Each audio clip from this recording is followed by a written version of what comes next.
Greenbelt Magazine. Here I'm at the Echelon Fine Home Furnishing Store. I'm on the corner of Main 14th and Main Street in Boise. And I'm going to interview Don Shanks, who played Michael Myers in Halloween 5, Nakoma in Grizzly Adams, and a lot of other really cool characters. So come on in.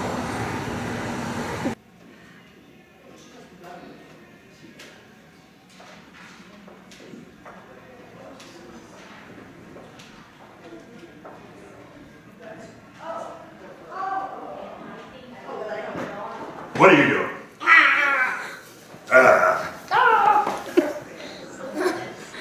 I was just reading my question. Oh, you were? Okay. How you doing? How's it going? Good. I'm doing good. All right. All right. So, you have done a lot of TV shows and movie films. Yes. When you were a kid, did you want to become a stuntman and actor? Well, at the time, I didn't know the difference, but I liked doing the action stuff. So I wanted to be an action actor, I think. So, what was your favorite experience playing Nakoma in Grizzly Adams?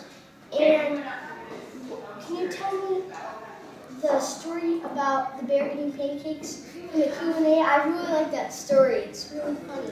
Okay. And what was it like working with a bear? Well, it was great working with the bear. But, okay, first part was, you want to know what my best experience was? Yeah. Okay, you know, when I first started doing it, it was so much fun because I got to do my own stunts and I got to work with animals. And so I was learning as I went because I was 22 at the time and it was my first movie. I'd done theater. And I'd worked with animals only, you know, on the farm and stuff, you know, and I had pets. So the bears were a little bit different, but you know, once you got to know them, you know, they were easy to work with. So I think working with the bears was my best experience in Grizzly Adams. Okay.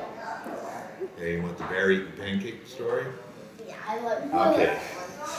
All right, what it was, we were sitting at the table, and Bozo, who played Ben, was sitting here, and they had a barrel cut down so she could sit on it. Right, so she's at the table, and we have our plates, and we're eating pancakes. And I'm supposed to be mad, and Mad Jack's over here, and I'm staring at him because I'm mad, and Bose is here, but you kind of watch him because, you know, it's a wild animal. So anyway, they're going along with the scene, and she's taught that she can only touch what's hers. They tell her, okay, this is her plate, she can't touch anybody else's. Okay, and so I'm sitting there, and I'm not eating my pancakes, and everybody else is eating. So she stops, looks around, sees that I'm not eating my pancakes, looks at everybody else, they're eating theirs, and so she puts her head down on the table. It's like, no, I'm not supposed to do that. And nobody said anything, so she's like, oh, I guess it's okay. So anyway, she put her head back down, and I see her lips going like this. And then her tongue comes out, and then she's moving my plate, and she's like doing this, it's like moving the plate across, and she slides my plate into her plate. Now it's hers. Now she can eat. That was pretty funny. Yep, it was. So let's talk weapons. Okay. I'm a black belt in Taekwondo, and I've worked with a few weapons now. I know you've worked with a lot of weapons. What's one of your favorite weapons? Well, I like them all. You know, I used to teach fencing. I throw knives, tomahawks. You know, I've taught fencing. We used to do the ninja films, so I learned some of the samurai techniques. You know, medieval broadswords, halberds, staff. You know, my favorites are swords. I like doing swords. Swords are awesome. Mm-hmm. So you played a lot of scary characters. What was like one of the scariest roles you played for? Well, I think the most recognizable is probably Michael, but I also played the crook in I'll Always Know What You Did Last Summer. The guy in the third one, he's a little more like a Michael Myers type character. He comes after him with the hook and stuff. And so I had to do a lot of physical things with the hook. I mean, hooking him and picking him up with one hand. You know, so that one I had to get in pretty good shape for. So what was it like playing Michael Myers? And what made you want to play Michael Myers? Well, originally what it was, Michael Myers is considered as a stunt part. And usually the stunt coordinator calls the person who's going to do it. And number one, the stunt guy, there's only one real stunt in the whole picture. The other one was Nick Castle, Tony Moran, he also played it.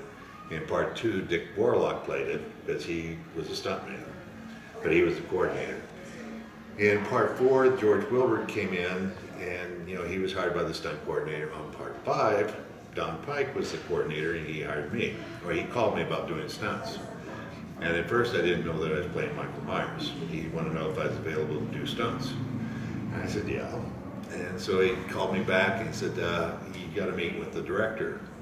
And I go, well, that's kind of strange for doing stunts. And he goes, well, it's playing the Michael Myers character. I go, okay. So I go in, meet with the director, and he said, can you walk like water, through water?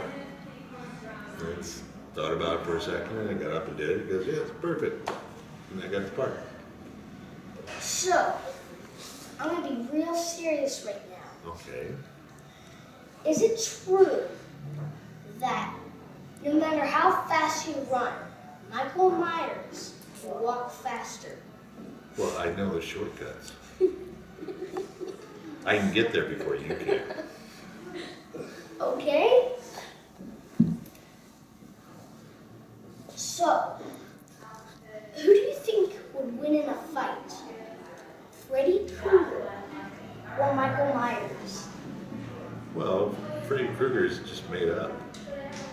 He's a dream. He's not real. What But do you Michael think? Myers isn't real either. How do you know that? Because he's in a movie, so maybe. Yeah, but you have to fall asleep before you can see Freddy. Well, yeah. Yeah, He's a little kid. Put us in all room together and see who walks out. Put Leatherface in there, Jason, Freddy, I don't care who it is, put them in there. We'll see who walks out.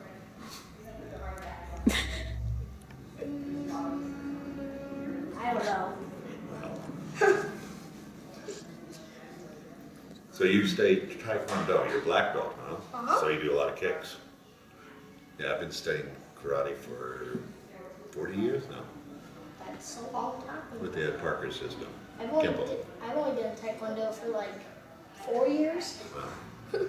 I got a little longer on you. I did a lot of martial art films back in Revenge of the Ninja.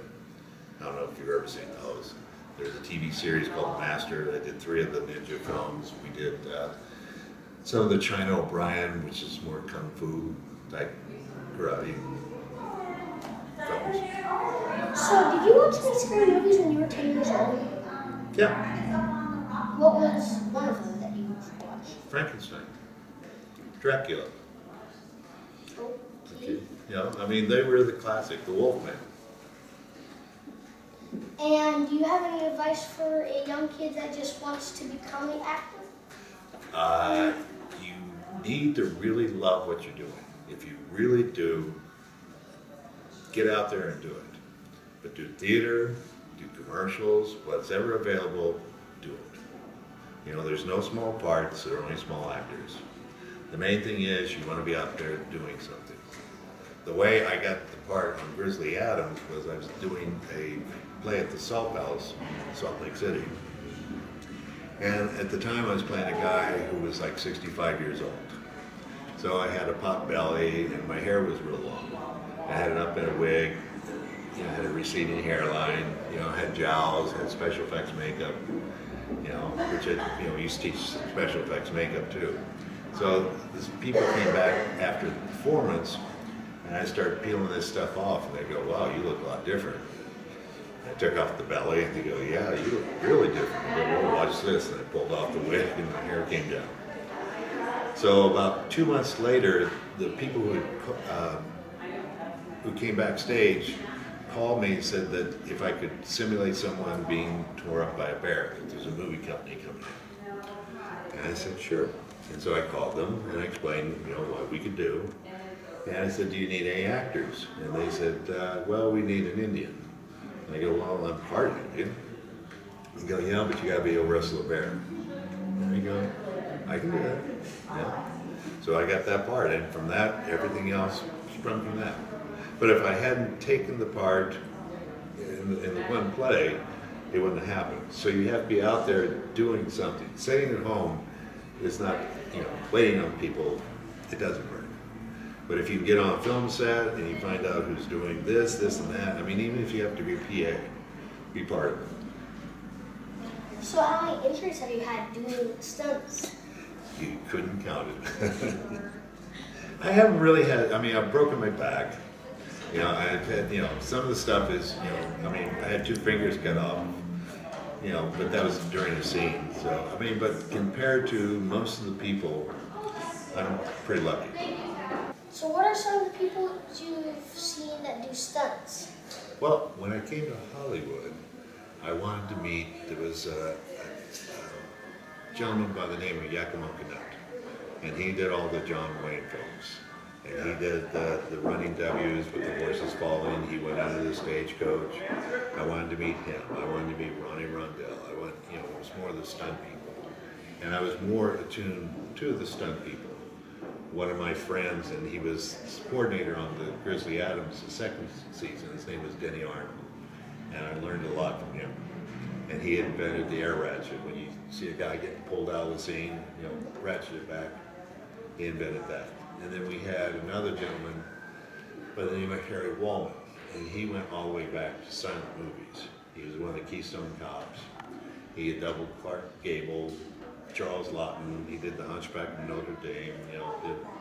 Pardon? I like that. Yeah. It's he was the beginning of the stunt people in Hollywood. He did 6,000 movies and TV shows. So I learned from the older ones and the younger ones.